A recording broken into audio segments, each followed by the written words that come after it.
not that I'm excited people left, but I'm excited that we see new faces.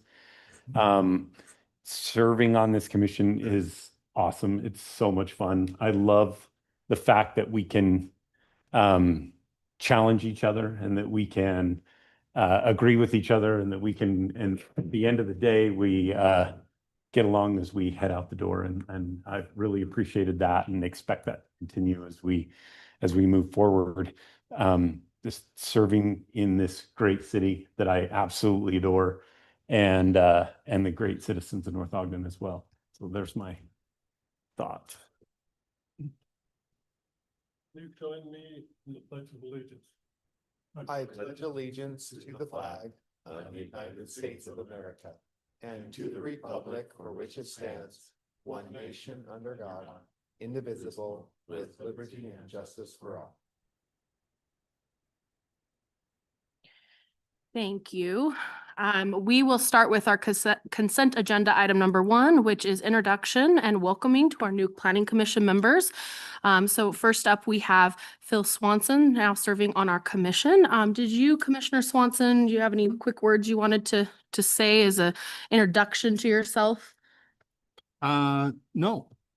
Okay. Not really. I mean, yeah, I think everybody knows me and I'm excited to serve with y'all. Well, excellent. Welcome. We're glad to have you. And then Commissioner, and am I saying, I should have asked you prior, so I apologize. Is it Settlemeyer? That is correct. Okay. Did you have any introductions or? No, I'm just new to the community, so I'm looking forward to working with everybody and being a part of this process. How long have you been in the community? I moved to North Ogden last December. Okay.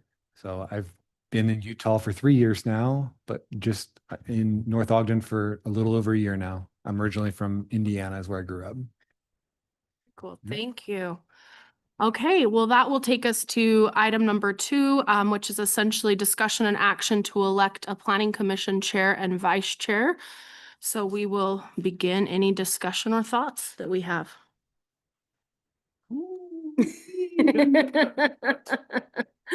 Watson has some Cody. thoughts.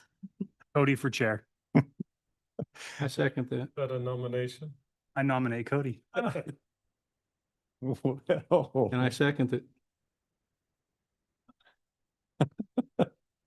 Woody, do you have thoughts about that? Lots. I would accept that. I think I have a year left on the commission if I don't reapply. I think that as I look down, I don't see anybody that wouldn't absolutely stand out as chair, and so that is certainly humbling. But I would also nominate Nisa. So I would second that. there we go. Let's. I have a question for Phil. Yeah.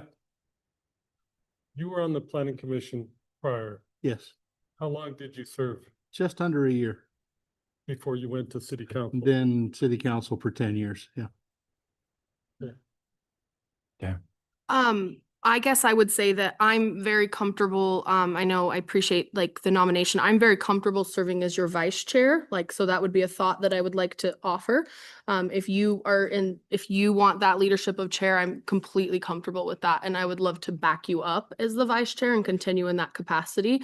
I haven't served as vice chair for a very long duration. So that would be a thought that I would like to share with the council. And yeah, to add on to that, the reason I came in hot for Cody was that there is just a year left. It gives him an opportunity, but then, sometimes these positions turn into a long drawn out, Eric was there for a long time and he was the right guy and got very cozy. But I thought the short remaining tenure with Cody was kind of suiting, it's a young commission in terms of experience. Mm-hmm. And so, in a year, I think there'd be a broader discussion. So I think that was most of my reasoning besides his candor and demeanor and those things. Well, thank you. If I look down at Phil too, I'd nominate him as well with his experience and in the city. Nobody knows more about the city than Phil. It's true. No offense. No, John does, Scott does, Joyce does. Right, on the commission. So I don't know if we want to do a vote, a silent vote. Do you have any? Officially nominate Phil, or was that just a question? Well, it was a question, but I'd like to nominate him. Okay. So let's proceed at the point that we Well- have, oh, sorry, continue. We would have to have a second. If that's Oh, good point. Yes, Okay. yes. So do we have a second for Phil's nomination to also be considered for chair? We don't have a second for my nomination. No, we did have a second. So we have two chairs nominated with seconds. So if we wanted to, do we have a second on the third or? I second Phil. Yeah. Okay, so that gives us three options. So at this point, I think a logical course of action would be to, well, I guess I'll propose something and you guys can tell me. what Madam you Vice think. Chair, Yes, I'm going to withdraw. okay, Yeah, I mean, yeah, I've got a lot of experience, but so does Commissioner Watson. And he's just got a year left. And I'm with you. I love his candor. I love his demeanor and his tone. I think it's good for commission so just to make it more simple, I'm going to withdraw. okay, and then. Respectfully, thank you though for the nomination, Laura. Thank you. We appreciate that. And then I would like to ask Commissioner Watson if you'd be willing to change your essentially motion to nominate me for vice chair. Sure. And if we could, Yeah. okay, so do we have a second for a nomination for vice chair? I'll second that. Okay. So that puts us with only one option for chair. And do we all feel comfortable to take a vote on Cody Watson for chair for the planning commission? Okay, so I think we need a roll call vote, if I'm not mistaken. So we will proceed with that. So we are moving that we nominate Commissioner Watson for Chair of the North Ogden Planning Commission. Commissioner Watson, how do you vote? Yes. Commissioner Gardner? Yes. I vote yes. Commissioner Bailey? Yes. Commissioner Settlemeyer? Yes. And Commissioner Swanson? Yes. Okay, that passes unanimously. And with that being said, I think I'm gonna pass this down to you and then you can continue from there. Well, that was quick. We probably need a verbal vote for vice chair as well, even though you're currently in that position. So let's go ahead and get that verbal vote. Commissioner Swanson, Yes. Commissioner, Settlemeyer. Yes. Thank you. Sorry about that. It'll come. Okay. Commissioner Bailey, Yes. and Commissioner Green Yes. and Commissioner Gardner. Yes. And I vote yes as well. That's a vote there. And now we'll move to number 3, swearing in of planning commission members.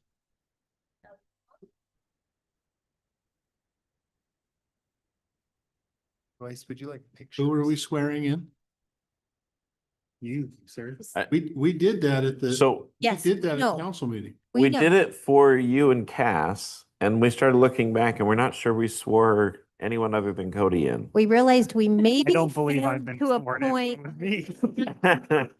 I was trying to remember, did I ever swear in? I So it's thought like, we- Good thing we're in a legislative body. My time doesn't start over again, though. It's actually, it does. And Starts now. we're gonna recoup all the pay. It's never too late to be sworn in, and we realize it's important. And when we were reminded that when Commissioner Settlemeyer and Commissioner Swanson were sworn in and took the oath of office last week, that it's important that we do that. And so we're going to do that with the remaining 4 of you. If you'll just stand up where you're at and raise your right hand and just repeat after me. I do solemnly swear that I will support, obey, and defend the Constitution of the United States and the Constitution of the State of Utah, and that I will discharge the duties of my office with fidelity. Okay, thank you. We're official now. Oh, that's what it feels like. So does that make Bill and I Yep. the most senior at this? You you now outrank us. You want to do that vote again? All right. Great. Appreciate that. Roll call. We are, I see that everyone's here. I honestly don't know, what that roll call looks. Except for the vacant. Except for the vacant seat that we need to fill. So, we have one vacant seat. I think it would be great to, think about folks that could fill that seat. What is the timing? I think we post 20th of February applications are due. 20th. And it's a 4-year term, not a 5-year term. Yes, it's a balance. Yeah. And so maybe in March, I would hope by the first meeting in March, we could have a new person. Although I guess the council has to meet, so it might be the second one. All right, agenda number 5, consideration and action to approve the January 21st, 2026 Planning Commission meeting minutes. I'll make a motion to approve. I'll second it, Great. look them over and they look good.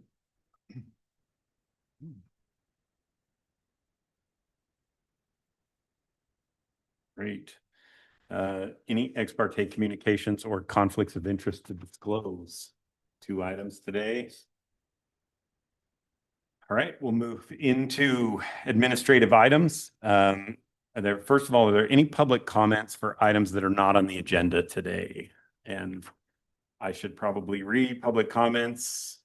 Give me just 1 second to read these and then I'll open it up for public comments. Time is made available for anyone in the audience to address the commission concerning matters pertaining to city business. Citizens will be asked to limit their remarks, questions to 5 minutes each. Any materials that are displayed or referenced, example pictures or written materials, are part of the record and must be left with the commission. Speakers are required to have signed in at the door and will state their name and city residing before beginning their remarks. If you agree with the previous speaker, state your agreement to avoid repetitious remarks. Speakers shall address the commission from the podium or microphone and shall address all comments to the planning commission. With that being said, are there any public, open it up for public comments for items not on the agenda? All right. We've got a couple online. Thank you. I don't see any raised hands at this point. Okay. We'll close. Do we motion to close those comments? No. I'll get this. Just, Comments oh, on- you're good. All right. Administrative item number 8 on the agenda, SPR 2026-01, consideration and action regarding an administrative application, site plan approval of a Verizon wireless communications tower located at approximately 2700 North Mountain Road. Presenter Scott Hess. Thank you very much. And John, if you want to pull up my computer, I have the documents ready for you. For ex parte, what if we stand to benefit from a new Verizon tower? I just said, I just thought that same I think that's all of us, honestly, Yeah. including the city. So, Oh, okay. So this is something that's been coming for a while. We've been working with Verizon actually for almost a year on site locations and different areas of the city. And not that it was a benefit, but we had a major disaster emergency situation with the fire. And what that did is it highlighted the need that we have in this area for a broader and better wireless network. So this is both timely and necessary. It will be positive to the city. And I'll run through this site plan process. So Daniel Thurgood is the representative from Verizon. I've been in communication with him. He did not make it to this meeting tonight, but I'll follow up with him on any items related to the site plan approval. We're looking at the property that is owned by the city. It's currently zoned residential R1 12.5. It's north of the equestrian park off of Mountain Road on the north side, almost to the green waste pit, if you can orient yourself to that location. Total site is 5.88 acres. and they're proposing approximately 880 square feet of ground lease area with a 120-foot tall tower. In this, the one thing that I want the planning commission to weigh on a little bit, and we just did a training with our 2 new planning commission members about administrative items versus legislative items. And administrative items, we are applying the code. So we're not legislating, we're not creating code. We are interpreting in some cases. So staff and Verizon are calling this a stealth compatible freestanding wireless communications facility. When you think of a stealth tower, what I think of is the Pacific Northwest and a 120-foot tall fake fir tree that sticks out, but maybe if you're driving by really fast, you don't notice that it's a fake metal tree. In this case, what they're suggesting to do is the tower be made of the Corten steel that's designed to rust, and it will look just like the Rocky Mountain Power major transmission lines that are immediately next to it. They're, within a few hundred feet of one another. It rusts to a dark golden brown that kind of fits in with the hillside. They don't go away entirely. They're not stealth as far as you'll never see it. It is a 120-foot tower, but it's designed to fit in and blend in with the existing utilities that are around it. City code does prioritize the use of city-owned property for wireless facilities. We encourage stealth design. We've looked at both this one as well as another property the city owns a little further north that's about a mile, and we're actually hoping that we might be able to secure a second site. So we have a better mesh network up there on the northeast side of North Ogden. To run through the code really quickly, you have the location and priority, which this meets the design and aesthetics. This is a monopole design. It has an antenna array that continue to get smaller over time as technology improves. It's a neutral color. It has integrated equipment, and it's designed to blend in with the surrounding area. The height, setbacks, and separations, it's under 200 feet tall, so it doesn't require federal aviation review. It's 120 feet. So that just is regular, non-coloring, no additional lights. It's not going to deal with any helicopters, airplanes in the area. The setbacks and separation distance are measured from the tower base, and in staff's opinion, do comply with the North Ogden Code 11-17-4. And setback standards require 10 feet from adjoining non-residential zones to the tower. This is another planning commission I'm going to ask you. The tower is sitting in a residential zone. It's city-owned residential R1 12.5. The adjoining zone, which is the green waste pit, is the civic zone. So it's adjoining a non-residential zone while it's in a residential zone. So in staff's opinion, the 10-foot setback is defensible because it's talking about the adjoining zone. If you read the letter of the law specifically, it isn't clear. It isn't perfectly clear on whether it means property line of a residentially zoned property versus adjoining zone. So we're interpreting this to say this tower won't affect anybody, the fall radius won't affect anybody, and 10 feet from the fence at the green waste pit makes a lot more sense than 120 feet pulled away from the fence, kind of in the middle of the overflow parking area of the equestrian center. That's up to the Planning Commission's consideration or determination on my interpretation of the code. If you don't agree with my interpretation, that's completely fine, but staff will bring back a recommendation to rezone the existing R12 and R1 12.5 property to civic zone, which would thereby eliminate the 10-foot setback thing altogether. It would just be a standard 10-foot from the property line. But again, that's up to the Planning Commission to determine. The equipment, fencing, and landscaping, the ground lease equipment is required to be enclosed with security fencing and screened in accordance with 11-17-3 and 11-17-5. Chain link is proposed. The screening is to be proposed to minimize visual impact with allowances for reduction where surrounding landforms and existing features provide effective screening.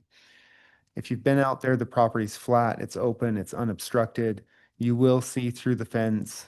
So we're proposing fencing that provides additional screening or landscaping be planted and maintained until it's self-sufficient and provides adequate screening, and it's a condition of approval. all of these facilities now support co-location, but this is designed to support future co-location if a T-Mobile or Cricket or any other, wireless communication tower wanted to come in and utilize that. They're designed with their wind and snow loads to meet those additional arrays upfront. Safety and compliance have been met. There will be a building permit required. And conformance with the general plan is, I would say, slightly loose because we don't talk about specifically wireless communication facilities. In goal 3 of public facilities and services, we have a stated goal to expand broadband availability to enhance homeowner access, education and business opportunities, job creation, communication, and employment flexibility. And I do a lot of work from this little device that is, hooked up to Verizon, and that's not ex parte communication. It just happens to be my provider. But we do a whole lot with our cell phones now. And during the emergency, we were communicating to people not to use their cell phones. And I would bet that the majority of them received that communication through Facebook on their cell phones, which were hooked up to the towers and hooked up to Wi-Fi and clogging up the network. So while the general plan isn't specific to wireless communication and telecommunication towers, it's relatable in staff's opinion. The recommended conditions of approval for this site plan would be a lease and easement agreement with the city council would be required prior to final approval. So tonight's approval, should the planning commission move it forward, would be conditional upon that going forward to the city council and agreeing on terms for a monthly lease back. Planning commission must determine if staff's interpretation of the setbacks are met, and then enhanced screening with either solid fencing is required by city code or landscaping be planted and maintained until it's self-sufficient and provides adequate screening. And this one, it's clear in the code unless the planning commission determines based on its location that a standard 6-foot chain link fence works to conceal the ground equipment.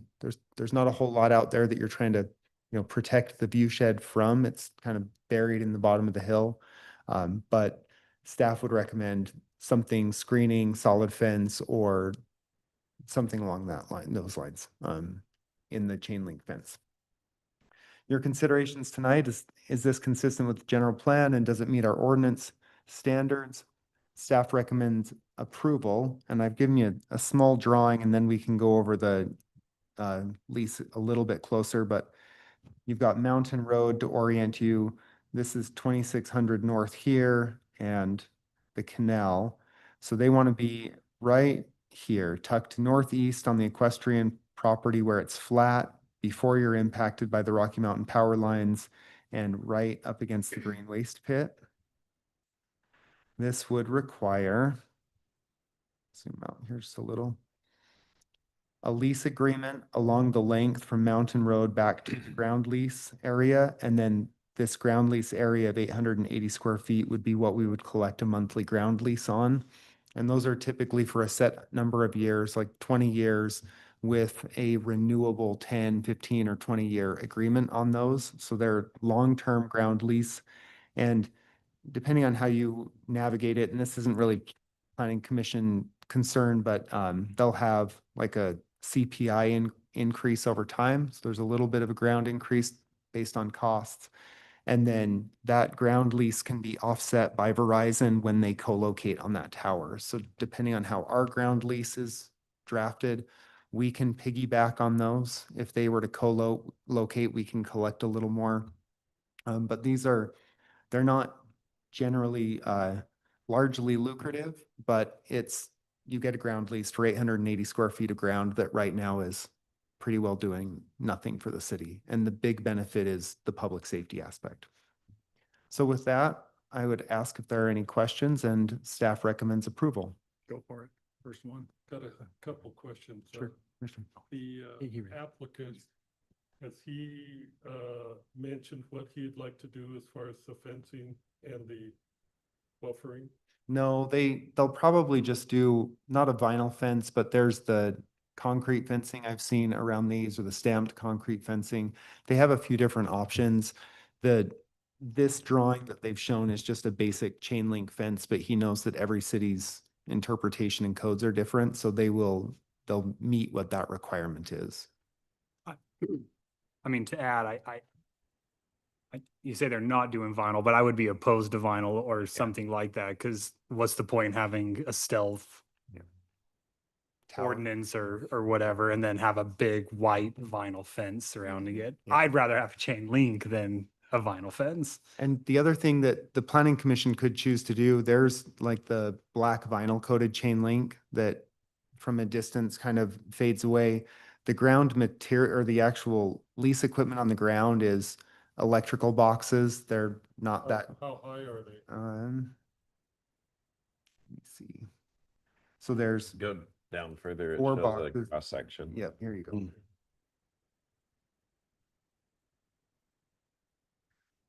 They are 6 feet tall.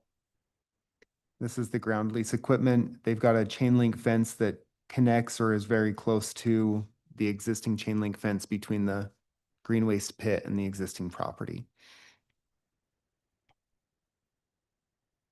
So Go ahead. the area that we'd be leasing to them is all in which zone? R1 12.5. So I'm looking at the aerials and the pictures they have. It seems like the access road and where they want to put their access to the power is running up the road, which crosses the zone. So the access road that they're suggesting, the civic zone piece is really interesting. It was property granted to North Ogden City with a perpetual easement or a perpetual no-build easement on top of it. It will eventually turn into a park. So there's a fence line separating that property that's currently used as the green waste pit from the equestrian park. And there's an existing kind of gravel road access right along that north east-west property line. So they would run their access easement and their power easement and everything right along there. And whether they bore it or trench it, they would get power out to Mountain Road is our understanding. Yeah, I'm looking at this one drawing. Yes, either This one. one. Yep. So it's And right there. I'm not sure what this line down below is. Which one? The horizontal, The red one? yes, This one? yeah.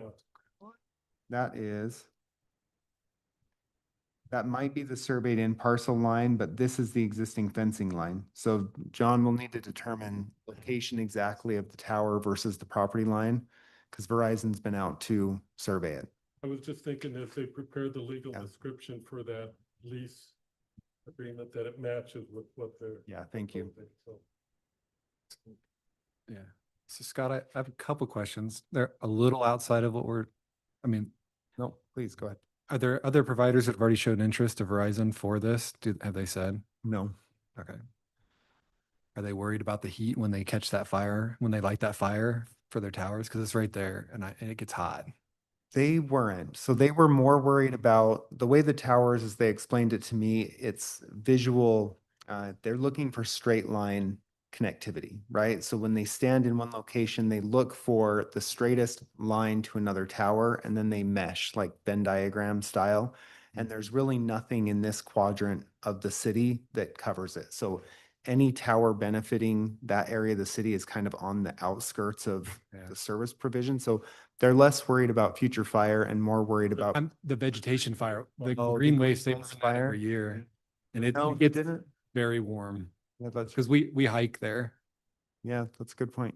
No, he didn't seem too concerned about it. And I would imagine that the ground lease, the equipment is, I would think probably pretty similar to Rocky Mountain Power equipment that's sitting there Yeah. and would have to get really, really hot, but that's something we'll bring up with them. Yeah, he probably may or may not be aware that they burn on an annual basis out Right. there. So- And this still has not been finalized by the council. So there's still another step here that we can make sure that we talk through those nuances with him. And the other thing I wanted to ask, are you going to put a rider in there? So if they decide to if they decide to not use the tower anymore, that they are responsible for removal? Yep. Yep. There's usually a like cause no harm and it goes away entirely once they're done with it. questions I had. Scott, the question I have, and I do realize this is administrative, but I'm a little bit concerned, and perhaps I'm misthinking here. Isn't this an area in the city that we on this like planning commission had discussed several times as potential future economic development in terms of neighborhood commercial? So is this project going to limit that nice little parcel of, you know, the city owns the equestrian park, this parcel, the parcel north? We discussed how, you know, the intersection of the 2700 Mountain Road. I mean, it just seems like such a beautiful little commercial development for neighborhood commercial. So anyway, am I mistaken on, and would this harm potential? I mean, that's just something city council, I guess, I'd love for them to consider. I don't think so, given that the location of it's about right here. So you have that Rocky Mountain Power Substation and then the large transmission lines that leave from it. So the property that we own is this piece with the equestrian center. There's this center parcel that's owned by PacifiCorp, Rocky Mountain Power, and then we own the piece to the south that has the Frisbee golf course on it. So the tower is in about the least impactful location that it could be for the site. And if anything, what we'd be worried about in doing residential development is that any structure stayed 120 feet away from it for the fall distance. So we would be maybe limited in this northeast corner for a 120-foot radius, but I think you'll be more limited by the 200-foot tall Rocky Mountain Power towers there, or, you know, the taller towers, than you will by this cell phone tower. And you can get really close to a cell phone tower. One that the city owns and leases is on Pleasant View Drive behind the old Public Works Station, and that is 10 feet off of the property line of a business and residential homes right there. So they can tuck, you know, right tightly into most development. Okay, perfect. Thank you. And that speaks a little bit to the 120-foot distance kind of away from that property. If we were to pull this direction southwest and move it away from the fence, I think that's more impactful. It would end up kind of in a no man's land there. I think that's a solid, you know, thought, but I also think it's kind of tucked in there good enough in probably the best spot that we can. And I know we've talked about this a year ago, and it's not super popular, but it's also super needed. And so, I mean, you know, I think that I think that they've come to the, you know, I think they've come to the cellular table. access Good is solid. turning more and more into one of the basic needs, right? Right. And Yeah. I live over in the general vicinity, and cell phone service is arguably a detriment to my business. It's like I actually had to switch providers to one that supported Wi-Fi calling because the cell phone, you know, doesn't work. And then you get by, and then power goes out, and you don't have Wi-Fi, and you're just stranded. So I think there's just a lot leaning in terms of it visual. I get all of that, but we are at this stage of the world where this is likely a betterment of a lot of people's lives in the area. And it's an administrative item. So really we talk about, you know, does it fit? Does it fit? And I would, And speaking to the visual, I mean, he's showing it right here. Yeah. The transmission lines stand out more than the cell phone tower. Yep. It'll be located right here, 120 feet tall, the same Corten steel.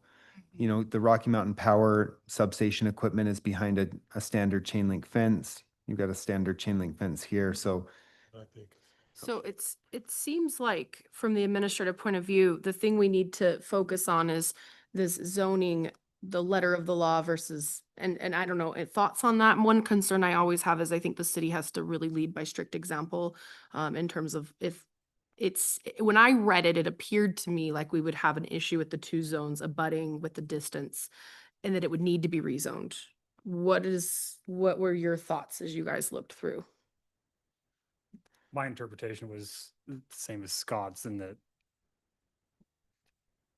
because it was in this specified zone, that we didn't need to have the same setback. That was, Mhm. that was my understanding of it.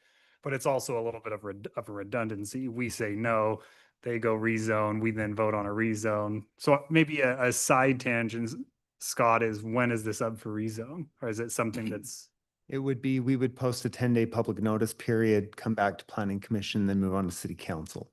So it would delay it 6 weeks, which but is the instigation of that activity going to happen regardless? no, not necessarily. And the reason is because we have a residentially zoned piece of property right now. So the city could choose to sell it at R 12.5, so 12,500 square foot, third of an acre lots. Or we could rezone it to any number of other things, like mountain base Olympic Village property or some, some other No. beneficial use. We could make it trailheads, we could make it something, so it's kind of unlimited. So I don't know that automatically we will rezone it civic, because that's typically tied to parks, municipal buildings, the library, which we're going to talk about in the next one. But where we own it and it's a piece of property that the council may determine as surplus and sellable, we probably won't take that rezone on until we're ready to figure out what we want on it.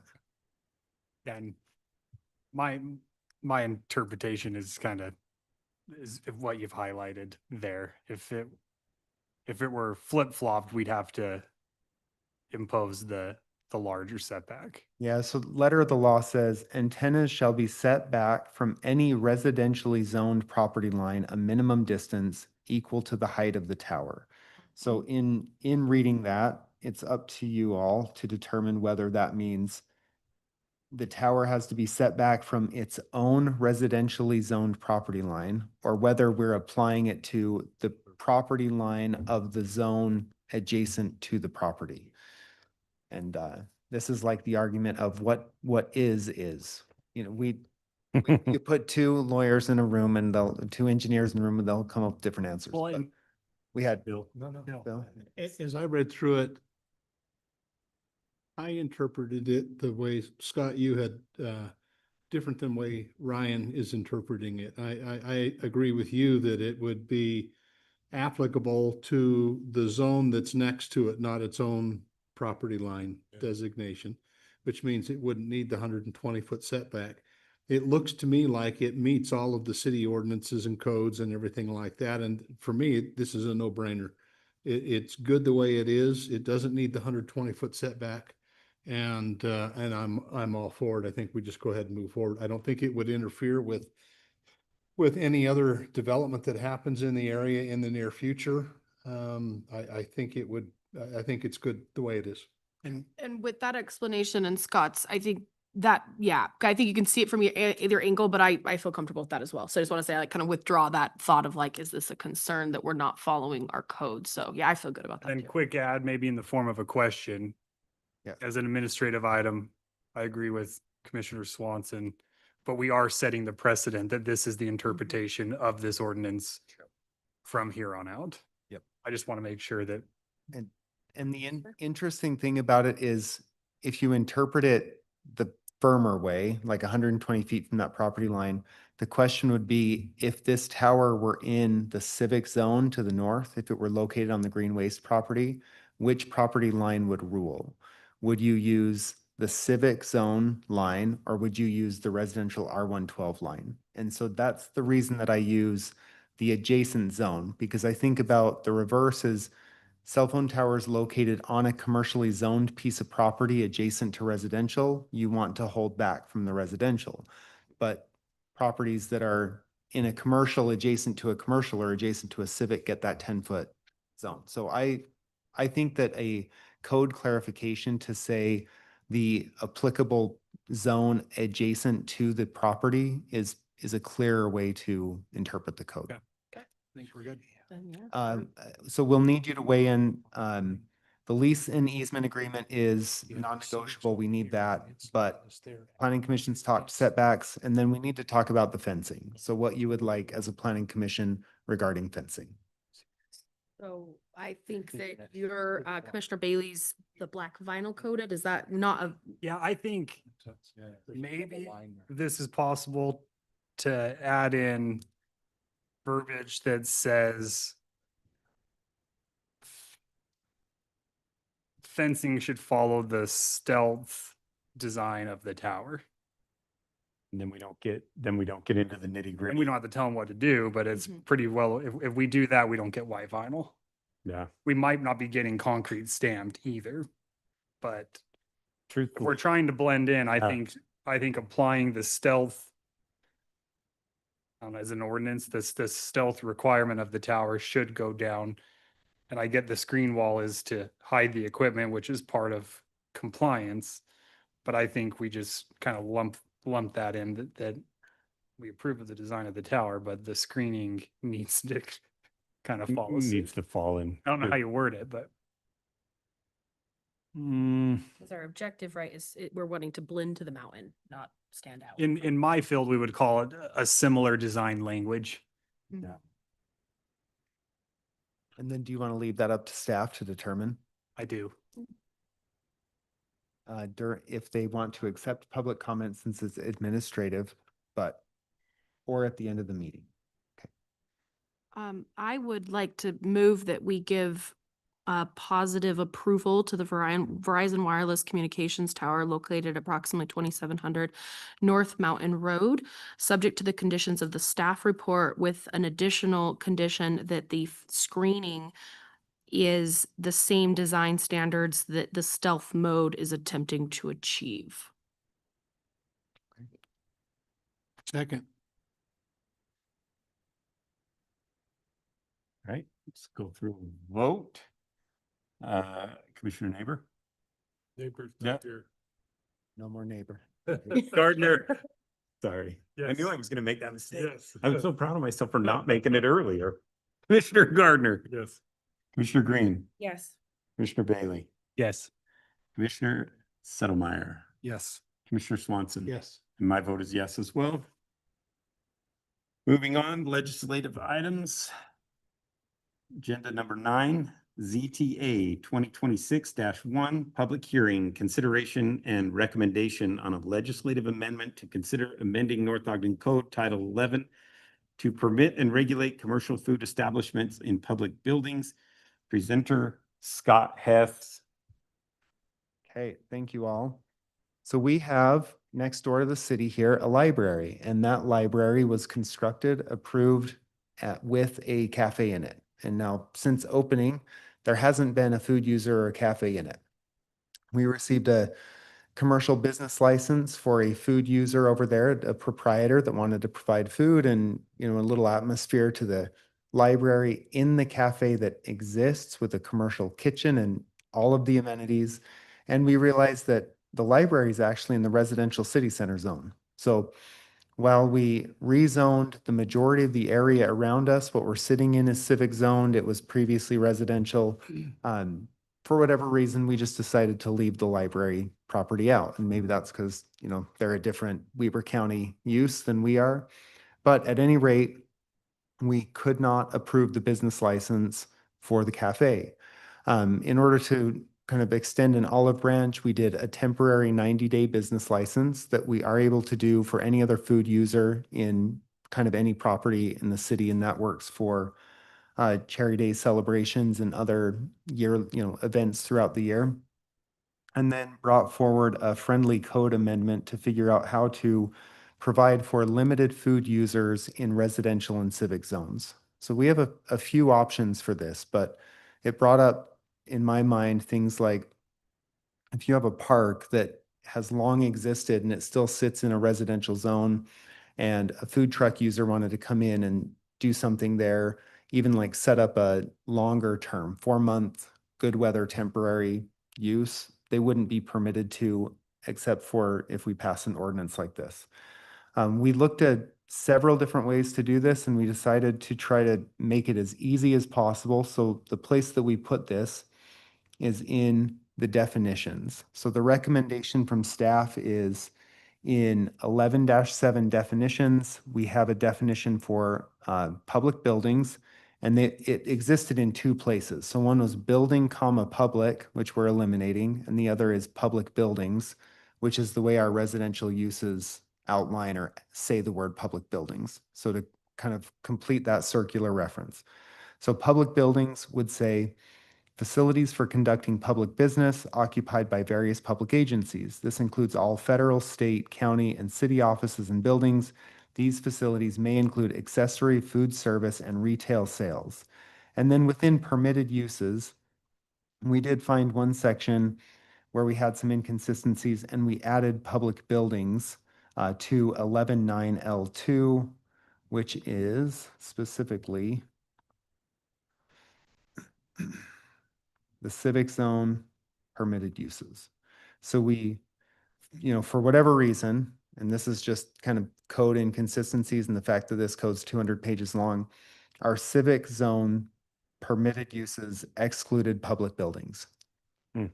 I don't know why, but we're correcting that now, or recommending that we correct it now. This would, in effect, as long as it is an accessory food service use to the building, this doesn't mean it gets to be a restaurant that has like a tiny little library. It's clearly a Weber County library that has an accessory food use. This would allow us to do a long-term standard commercial business license in that location and allow that proprietor to move forward. The general plan is sort of silent on food users in public buildings, but it's supported in a few different ways that we want North Ogden to be a beautiful place to live, work, recreate, preserving essential characteristics of a family-friendly community that ensures an enduring legacy, small town feel, and high quality of life in North Ogden. And if you haven't gone next door and checked it out, it's really nice. It's a fun little cafe. It's been there the whole time with just the glass doors closed. And so it's great to have that use open. And we believe that this proposed amendment permitting limited commercial food uses can be found in agreement with the general plan for North Ogden and is a good thing. So there are no conditions of approval for this one. The staff is recommending the Planning Commission hold the public hearing, consider this information, discuss, and then make a recommendation to City Council for approval on this item. And with that, I'll answer any questions. Well, I like Phil's energy, so I think it's Yeah. pretty clear. The only thing from what you have previously said and what you read is it was public buildings, and if we're trying to keep this open for food trucks and whatnot, do we need to change the verbiage a little bit to include parking a food truck at a park? We would permit that still under a temporary food license. It would be more if you wanted to have the old Parks and Recreation building, for instance. If that were to turn into a permanent cafe or something like that, that wouldn't be permitted under this. And so it's designed to be public building. So if this were in the future continued to be built out as a municipal campus and we had our own food court that sold food, this would be permissible here, but it's not to set up like its own shop. So I would say all of the other temporary food users, we would probably put on a 90-day business license and let them roll through that way. But in that example, would it be accessory? Yeah, I think so. And an example is the 2750 North Trailhead has a concrete pad near the restroom with a permanent power pedestal.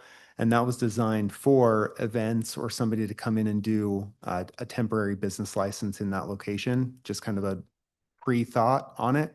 And that would work on a temporary business license. And that would be accessory to the use, the primary use being a public trailhead or a public park or other facility. It's a good question. It's what makes it hard about this is that you could have put it in, there were 10 different ways we could have written code and made it complicated. This is the most simplistic way to cure one issue that we see. And I don't see this happening in a lot of other locations, actually. How are we permitting that at the pool currently? Is that separate or is it, That's I mean, a great, would that, I mean, that's actually a great question. Zone, is the pool civic? I can tell you. yeah, maybe it's considered, Then civic, that would be, I'm sitting here trying to control. That's not I gonna, don't. No, no. where's my mouse? No, the pool is community commercial downtown. It's Uh, down just a hair from Oh, where I'm you're sorry. at. I'm sorry. I'm wrong. It's Oh. MP1. The swimming pool is, yep, MP1. So master planned community, Well, I think that's, is that an old zone? that might be an old zone. So we. We may probably- be bringing back a rezone on this. But this is a great example of a legislative item that will, I mean, that's an accessory food in a civic, what looks to be like a civic zone. It sort of makes sense. So Which I guess that's a question I had, Scott, just to clarify for my understanding. The way the city's presented this, is there a reason that rezoning to civic wasn't just like, is that just a more complicated move to? It takes, well, no, it doesn't take longer. It's the same public hearing process. We just decided to fix the code. So we could do both. It's funny because we treat all of those Weber County facilities, properties as their own standalone little islands. And so we don't take action on them generally. So this is more globally correcting it, but you know, Commissioner Watson, you brought up a great issue about the swimming pool. Now thank you. You're very welcome. we have another Hey, job security. Commissioner Watson's point, though, if you rezone it to civic, does it still create the same problem? Because it says public buildings. It does. And civic, does that allow food Yeah, now? so we really need to do both. I mean, we'd need to rezone, we should rezone this over here to civic and then rezone the pool to civic. And then that coupled with the text amendment should correct both issues. We'll see that on the future. You will see that on a future agenda. This is a public hearing. But would Oh, it- yeah. would they then be civic buildings or would they be public buildings? Well, in the civic zone, it allows public buildings. So the answer is yes. Okay.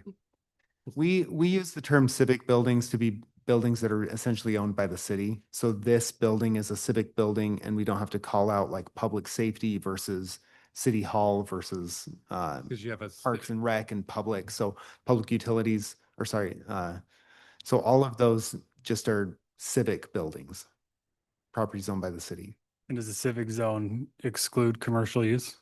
generally, yeah. Yep. Yeah. But not all of our civic uses are in the civic zone yet. So Barker Park was rezoned civic, but there are several parks that were historic or not historic, but longstanding parks before the civic zone.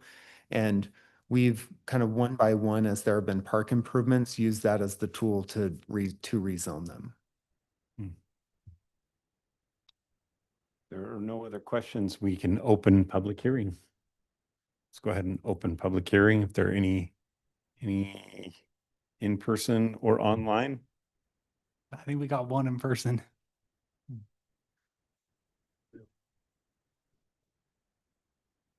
You want to come?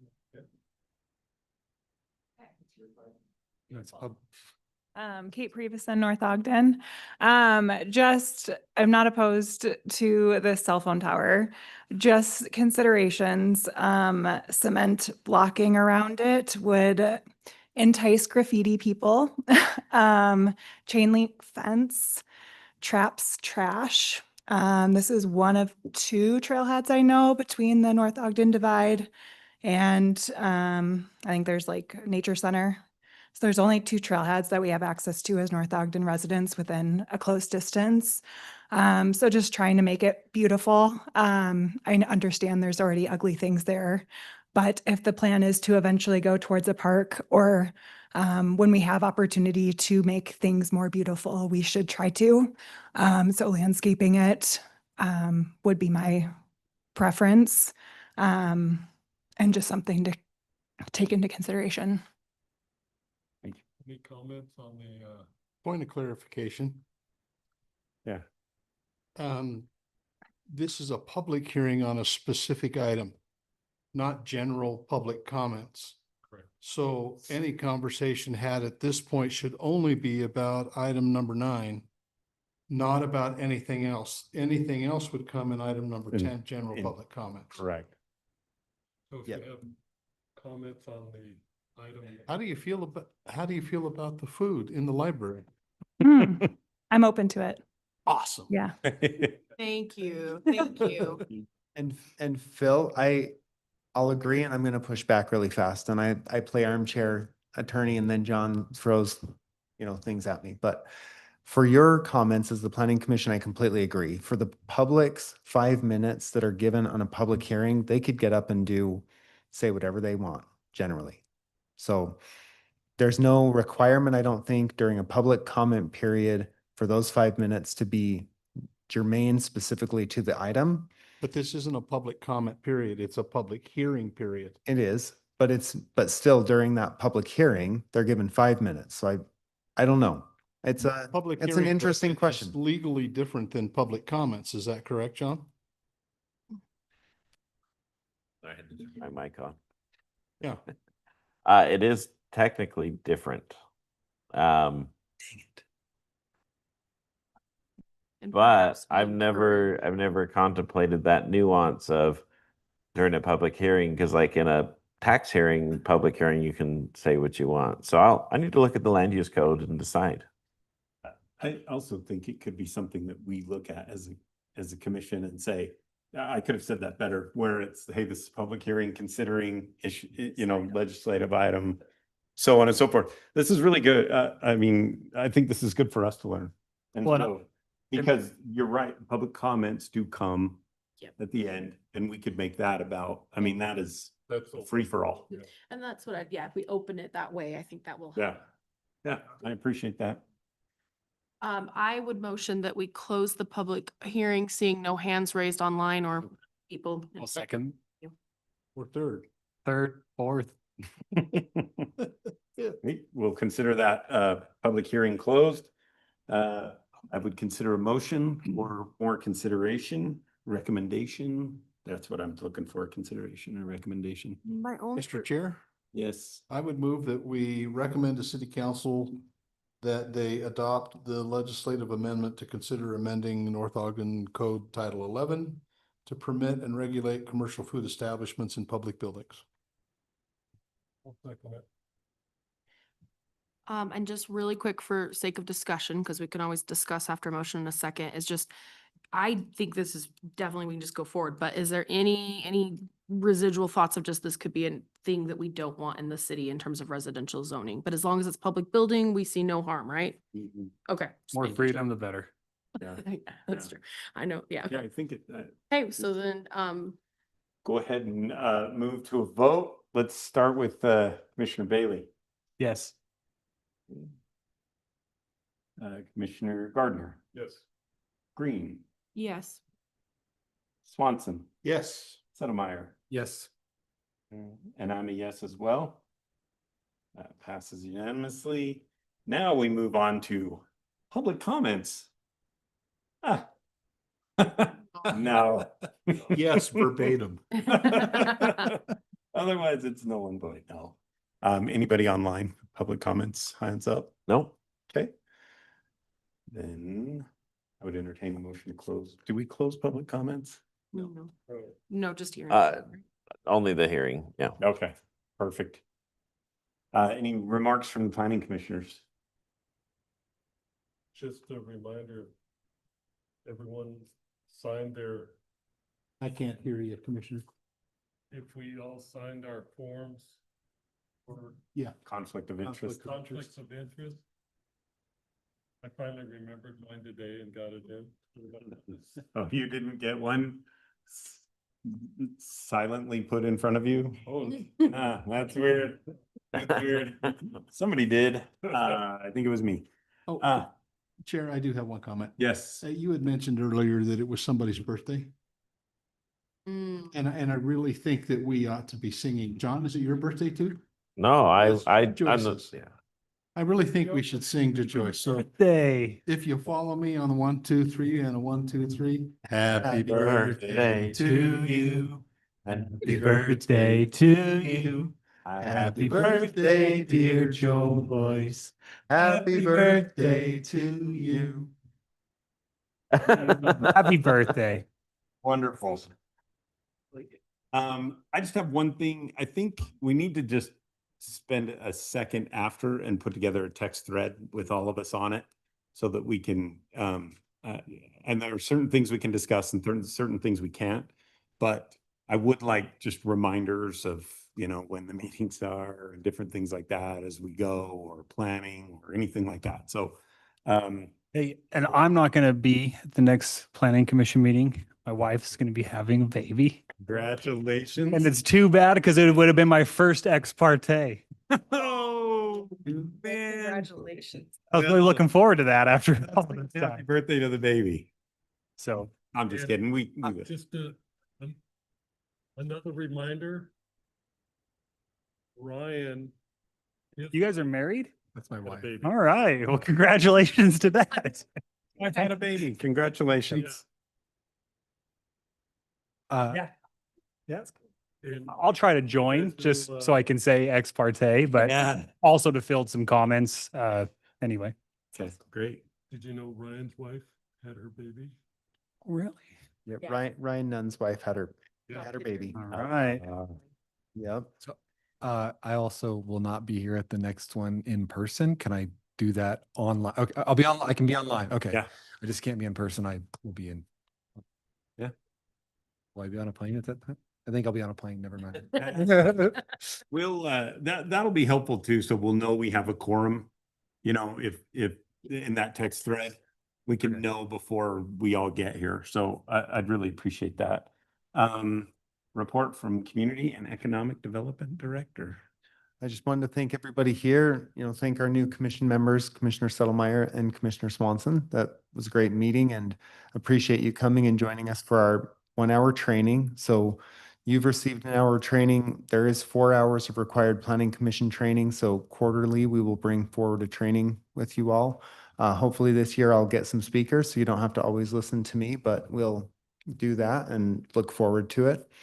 And if you know anybody who's interested in planning commission, please have them apply. And we need anybody and everybody from across the city who shows interest to come and help make these decisions. They're difficult decisions, and you're all the closest people to the public that there are in making these decisions. I think it's a critical job. So thank you very much. Thank you. Mark from the City Manager Attorney. Utah Code 109A103, public hearing. A hearing at which members of the public are provided a reasonable opportunity to comment on the subject of the hearing. So. You're killing it. One First for day. Phil, 0 for Yep, I make a motion to make Phil the chair. your experience shows. And Okay. I concede, Phil, thank you. Nope. That's good education. That's good. This was what we talked about. The nice thing is that this group is meant to be, in a lot of ways, is more informal so that the residents feel more heard. And so the back and forth and the way you interact, I don't expect you to, I mean, not that I tell the council how to behave, but feel free to engage with the public in a meaningful way, because if they know that when they show up, they're heard, it's very helpful. The one thing that is not super helpful is, and I like Mayor Barker did it last night. He kind of said, "Hey, we don't clap." You know, that's helpful for people behind the podium as well, because it can leads to emotions, and so, you know, so if you can keep yourself as unbiased as possible, even though you're here because you have feelings, and on the legislative items, you have a chance to express your own opinions. Essentially, you don't have to follow the code because it's a legislative item that you're recommending on, but just that appearance of neutrality is very helpful for everyone in the audience, even though usually people are excited when they see planning commission being like, yeah, down with, Yeah. I don't know, pork rind factories. I don't even know. And I think, John, if you could just speak to really quick and just for our norming, when we think of this body is just when the public is, when we're doing hearings, and we've had a few lately that were somewhat contentious, I think it's important that we're not engaging in that public hearing back and forth. And that's a correct statement, right, John, in terms Yeah. of we want to hear, nod nicely, say thank you, but not engage in the back and forth. Yeah. You can look at me when you say it. Honestly, I wasn't thinking you. I was actually just thinking for our new members. And I mean, I know Phil knows, but I remember when I came on thinking a little norming like that is always really helpful to know, so that we know that we don't do that. And those of you who were here when Brandon was on, no, he was so good at like at the end of a hearing, basically looking at the group and being like, "Okay, we heard you. Now here's our process." And he did such a good job of kind of making sure they knew that they were an informative part of the process, and it took so much tension out of the room. Mm. So. Oh, thank you. That's awesome. Yeah. Motion to adjourn? Seconded. Adjourns. Yes. Thank you all.